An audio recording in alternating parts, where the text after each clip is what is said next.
pour tenter de faire gommer, enfin de faire oublier ces échecs. C'est là que l'expression rente mémorielle prend son sens. Le pouvoir algérien fustige la France en pensant que peut-être, comme ça, aux yeux du peuple algérien, il fera oublier l'échec et l'enfer que vit le peuple algérien tous les jours. Seulement, On est un peu le bouc émissaire. Voilà, ça, seulement ouais. je pense que ça ne prend pas, parce que les gens, quand ils sont obligés de payer des fonctionnaires corrompus pour tout et n'importe quoi, quand il y a des coupures d'électricité, des coupures d'eau, qu'à l'hôpital ils peuvent pas être soignés, je pense pas que le discours anti-France du gouvernement algérien prenne vraiment, parce qu'en fait les gens, ce n'est pas leur priorité. Donc voilà, c'est ça la nature du pouvoir algérien. Et le pouvoir algérien est complètement schizophrénique. Là, il attaque la France, mais je l'ai dit, quand il y a un ministre de la Santé, sa femme accouche, elle accouche en France. Là, on a découvert qu'il y avait un ministre de ce gouvernement algérien. Ses 2 enfants font des études à la Sorbonne.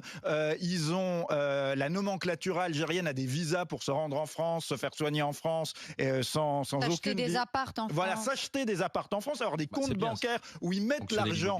Avec l'argent de la corruption, ils achètent des appartements à Paris, ils ont des comptes bancaires bien mal acquis en France. Et oui, donc, voilà, c'est ça. Une fois qu'on a dressé ce constat accablant, oui, mais ça reste un partenaire. Ah bah bien sûr. Non, mais ça reste quelqu'un avec qui il faut dialoguer avec tout le monde de toute façon. Ça reste un partenaire. On a des accords commerciaux. On a des accords commerciaux importants avec l'Algérie. Sur l'histoire quand même de ce qu'on appelle la rente mémorielle, je tiens à rappeler que le pouvoir qui se dit du FLN, issu du FLN de la guerre d'Algérie, n'est absolument pas un pouvoir issu du FLN, puisqu'en fait les combattants du FLN qui avaient combattu contre la France ont été éliminés, et c'est bien souvent des anciens cadres algériens de l'armée française qui se sont retournés au dernier moment contre la France en 61 ou en 62, qui ont pris le pouvoir, et que tous ceux qui étaient des cadres de la révolution algérienne, soit ils sont morts très vite de mort naturelle comme Boumedienne, soit ils ont été en prison comme Ben Bella, soit ils ont dû fuir et s'exiler en France. Aït Ahmed, qui était un héros de la guerre d'Algérie contre la France,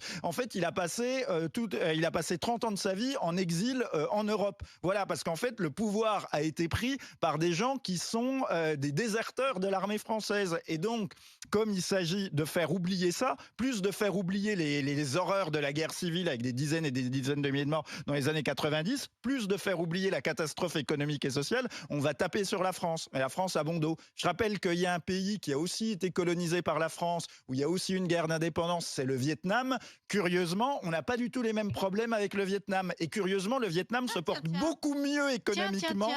Se porte beaucoup mieux économiquement que l'Algérie. Mais pourquoi donc